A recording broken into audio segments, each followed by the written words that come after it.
I told you can't trust these. Now Puffy done killed Tupac, man. 50 Cent went on stage last year and said this. Maybe I said Puffy because he got Tupac. You know, and I know, that everyone believes that Diddy was involved in both these shootings and had a direct involvement in your brother's death. That is what the streets have said for 27 years. That's why 50 Cent said it. That's why Eminem has said similar stuff. Would you be comfortable saying that you believe Diddy had nothing to do with it? No, I wouldn't be comfortable saying that because I don't know. If you look at all the theories, the theory involving him is quite high on the list.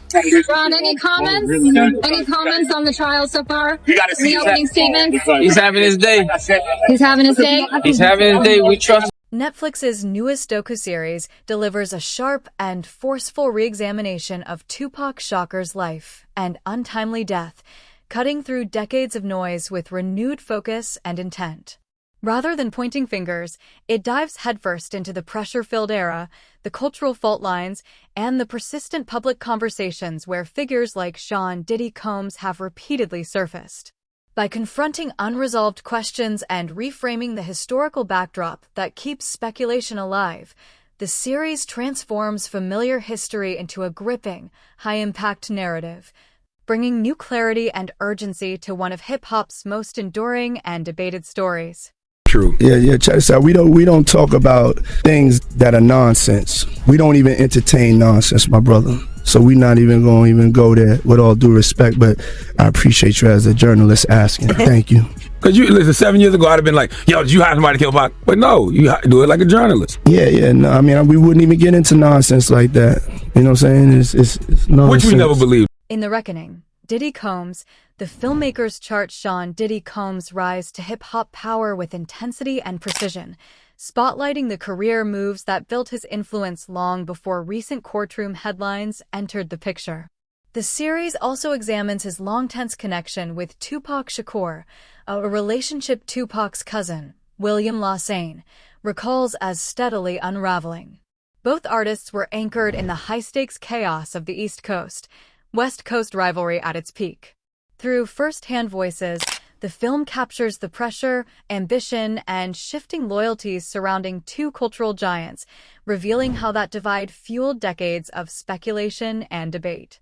Without forcing conclusions, the docu-series revisits the unresolved moments leading up to Tupac's 1996 death in Las Vegas. The former president of Bad Boy, Kirk Burroughs, who alleged during this time, Diddy had him hiring a whole bunch of people and getting cars to drive to Las Vegas. And he is now very curious into why Diddy wanted to do this. And he said, in his opinion, he now believes that Diddy was behind. Williams speaks with blunt intensity, portraying the friction between the two artists as fierce and deeply ingrained, shaped by clashing paths and rising influence. From his perspective, he suggests Diddy may have felt the pressure of Tupac's expanding reach and fearless creative independence, while urging audiences to step back and examine the broader atmosphere surrounding the 1994 New York shooting, an era defined by disorder, confusion, and heightened emotion rather than clear answers. He questions how much clarity anyone truly had as events unfolded in real time.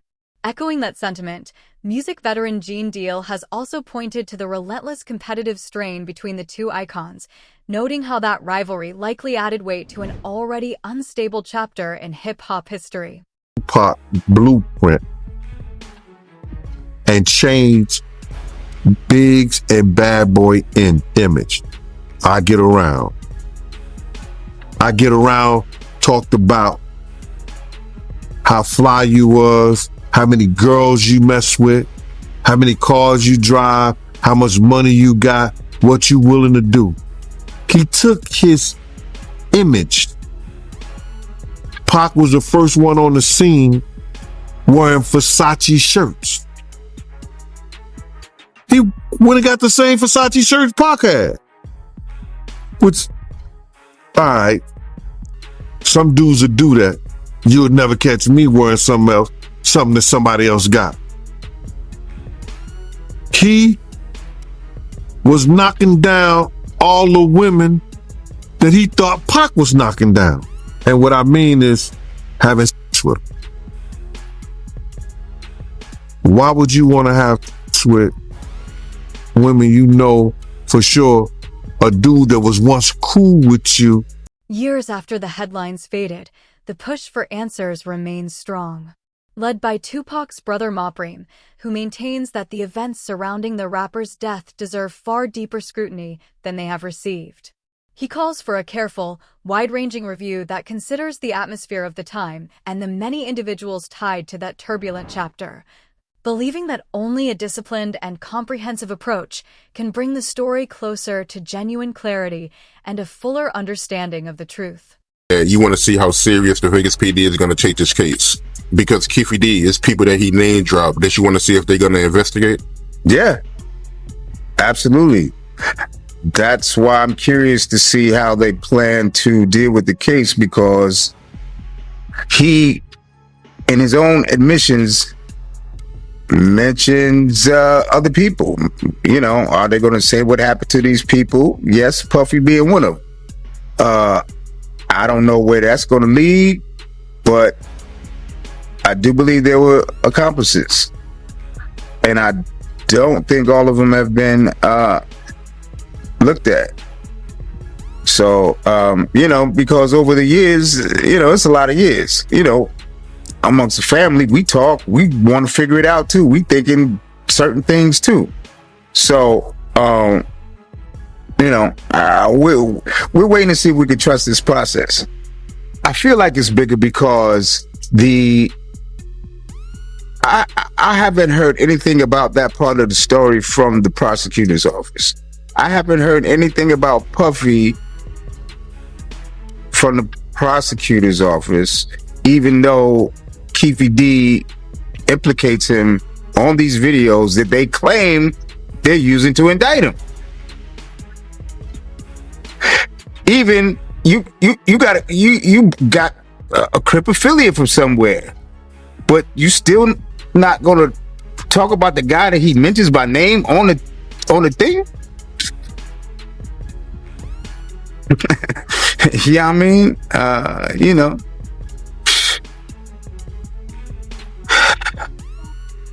it's exhausting. You know, or you know, I'm waiting to see how far they go, because that's what everybody's talking about. That's what everybody's talking about. What about Puffy? You know, so it would be weird that the prosecutor's office wouldn't know and address it.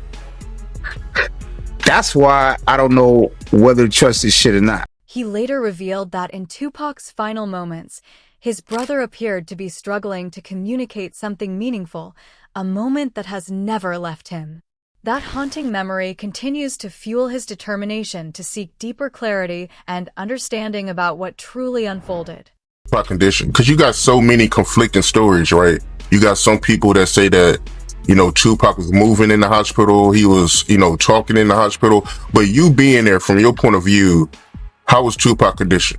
By the time I got there, remember I was coming from LA, so by the time I got there, he had tubes in his throat, in his nose, in his mouth. So he ain't talk to me, not verbally. He was conscious. He was trying to talk. He did want to talk, but he didn't actually verbalize any words. I always, you know, that's one of my, gonna be one of the biggest mysteries in my life, because he was trying to tell me something. He was trying so hard. He was shaking the bed. He was looking at me, you know, with his big old eyes, you know, and I know he was trying to tell me something, but I don't know.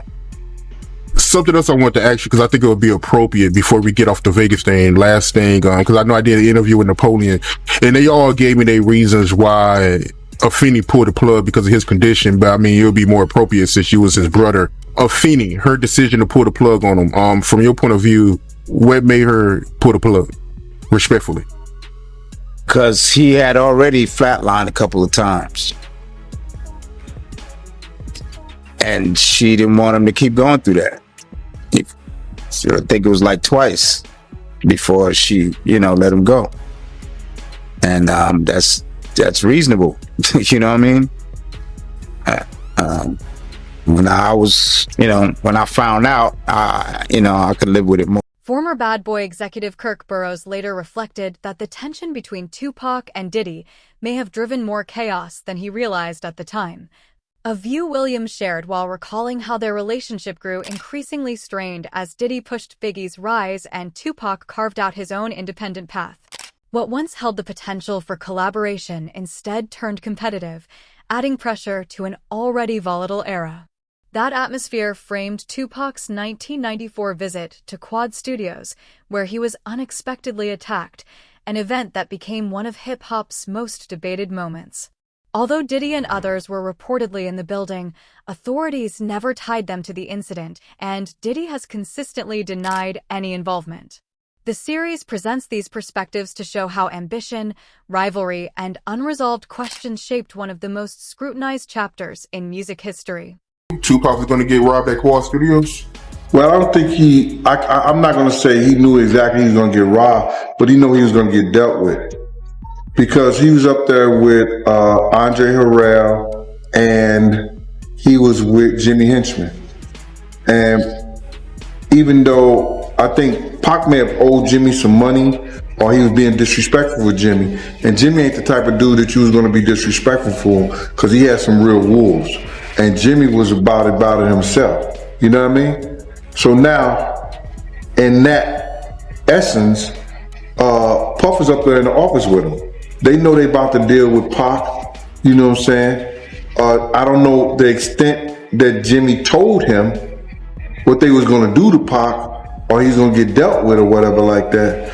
But I know Puff had a whip. Jimmy Henchman, meanwhile, firmly denied any involvement, insisting he had no connection to the Quad Studios incident. His statement adds another layer to the conflicting accounts, underscoring just how much of this chapter in hip-hop history remains clouded by uncertainty and debate.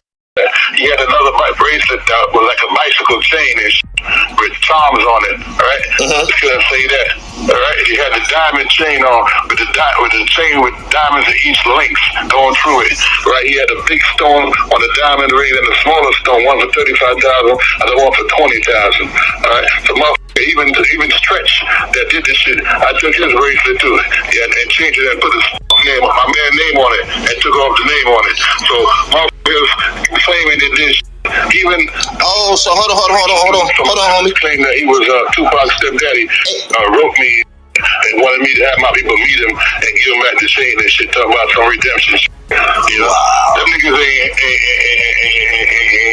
man. So hold on, hey Dex. So that day that happened, November 30th, 1994, it wasn't just Tupac and Freddie Nichols. Stretch was with them too? Stretch was with them too, yeah. Stretch set the whole shit up. He was in cahoots. He was giving us play-by-play where they was at. On their way there, he was in communication with Jimmy and shit. You know, Jimmy promised him two big eggs and shit. Wow, so he sold Pac out for a quarter brick, basically. Basically, yeah. And Killboy too. Wow. There was a big framed picture, photograph on one of your walls, and it had Tupac on it wearing a Henchman Entertainment t-shirt. Now, a few years ago, there was a guy named Dexter Isaac that came forward who claimed that you were connected to the Tupac shooting. Do you have anything to say about that? No, 100%. I've never ducked from answering any Tupac questions.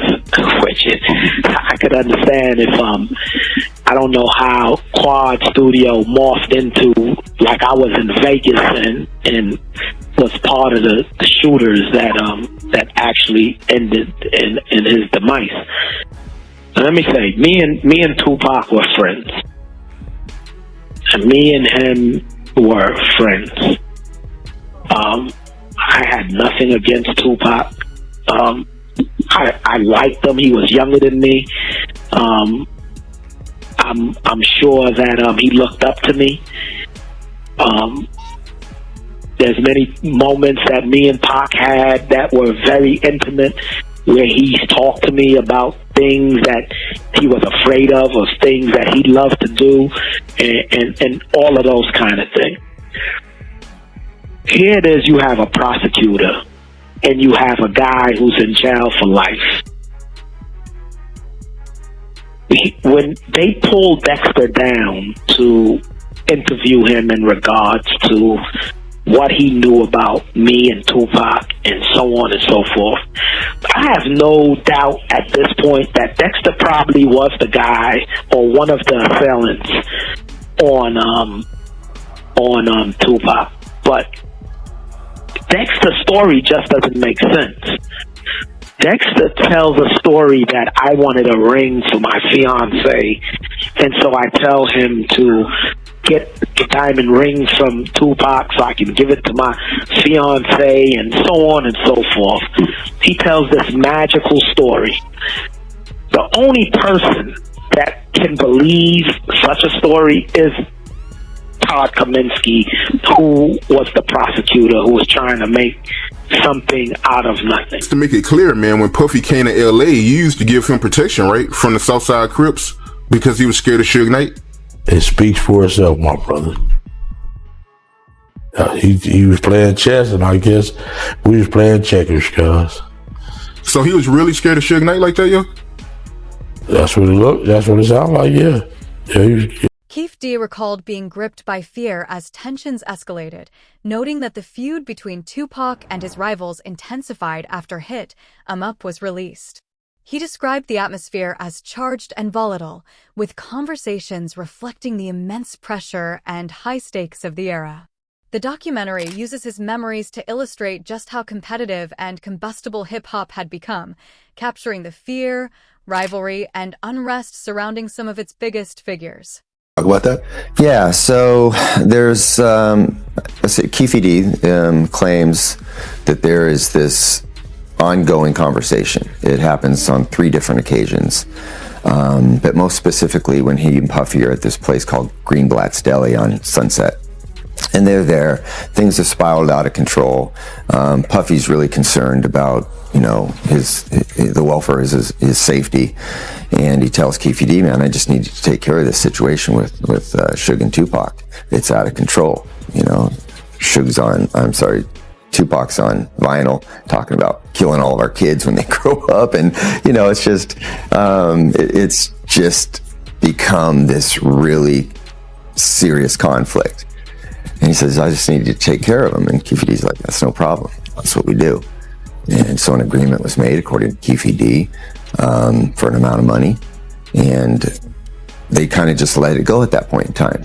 But of course, Keefe D knows in the back of his mind, this is what Puffy wants done. And they all end up out in Las Vegas. Suge's out there. Before you say that, there's a couple things I want to talk about from Vegas. So when you say that Keefe got offered an amount of money, according to him, was there a dollar amount? Yeah, so there was a dollar amount. But I think that, the nuances of this conversation are that, like, now I'll give you $1 million, whatever it takes. It's like exaggerated speech. But of course, when we interview Keefe D, he's like, yeah, that's what the agreement amount was, $1 million. So according to Keefe, he's claiming that Puffy offered him $1 million to kill Suge or Tupac? Both. Yeah, both their names came up. And according to Keefe D, he says, Tupac's put himself on the list by all the talking that he was doing. But it was really about Suge because it was Suge's muscle. Beyond the controversies tied to Tupac, Diddy has long remained at the center of speculation and rumor surrounding other high-profile moments in hip-hop history, reflecting the relentless public scrutiny that has followed his career. The documentary explores how these stories, whether true or not, fueled the era's tension, competition, and intrigue, shaping the charged atmosphere of 1990s hip-hop. He paid him $1 million to try to take out Tupac and Suge Knight. Investigators early on already zeroed in on Keefe D because he is the uncle of Orlando Anderson, who was the main suspect in Tupac's unaliving. During this time, they believe that Keefe D was also in Vegas, and this is things that we have heard him say over the years in his multiple interviews, and one reason why he's on trial for the unaliving of Tupac. But But then investigators really started to get curious when they found out that Keefe D was at the Peterson Museum the night that Biggie was unalived. Back in 1997, at the height of this investigation, police actually raided Keefe D's house for gang activity, and they seized one of the vehicles that were at his house because it matched the Chevy Impala description of the person who drove away after Biggie was unalived. Keefe D was a shot caller for the Southside Crips and the uncle of Orlando Anderson. It was determined that Keefe D had been in Las Vegas along with his nephew Orlando the night Tupac was shot. Additionally, Keefe D's name had come up in the original Biggie investigation when it was discovered that he was at the party at the Peterson and he had access to a Chevy Impala. After Tupac was shot, there was rumors on the street that Bad Boy Records owed the Southside Crips $1 million. After seizing Keefe D's vehicle and raiding his house for gang activity, this is when investigators would first try to question Keefe D if he had any involvement in Biggie's unaliving. And at this point in time, he really didn't talk, and he told them that they were... Kirk Burroughs also recalled the unusual circumstances on the night Tupac was shot, including the group's separate travel plans to the Mike Tyson fight, which added another layer to an already chaotic evening. The series highlights Keefe D's memories of what followed, while reiterating that Diddy has consistently denied any involvement and was never considered a suspect by Las Vegas authorities. Beyond that night, the documentary examines the deep tensions and rivalries that defined Tupac and Diddy's relationship, capturing the mix of ambition, conflict, and scrutiny that kept the hip-hop world on edge and continues to spark debate decades later. Similar story to what I heard from somebody that I know is not, I know she's not lying because she had no reason to lie. First, she told me she saw somebody doing something to him, and she walked in and she thought, he didn't, he never said nothing. He didn't even acknowledge her. So she's thinking she's under the radar. Next thing, she's hanging out in Miami, and, she comes back and says she don't know what happened, and she woke up, and so, What did she say she saw? Someone giving him head. That's as far as I'll go, and then you could do the math. Were they famous? Did she say they were famous? Oh, no, they wasn't famous. They was an assistant working with her. Yeah. So. An assistant. I want to guess, but I'm not. She didn't tell me who no, it's not somebody that you would know. It was somebody that, she came there, she worked doing photography and, some type of media work where they shot ads and things like that. They were there to work, and she walked in the wrong bathroom and caught the wrong thing. Oh, wow. So, she got drugged. It probably was some videotapes made to tell her to shut the hell up and don't repeat what she saw. But Tupac's death is only part of the story. The documentary also explores Diddy's relationship with Biggie, questioning how straightforward or genuine it truly was. Friends and insiders suggest the reality was far more complicated than it appeared publicly, revealing a tangled mix of loyalty, ambition, and tension that defined one of hip-hop's most infamous partnerships.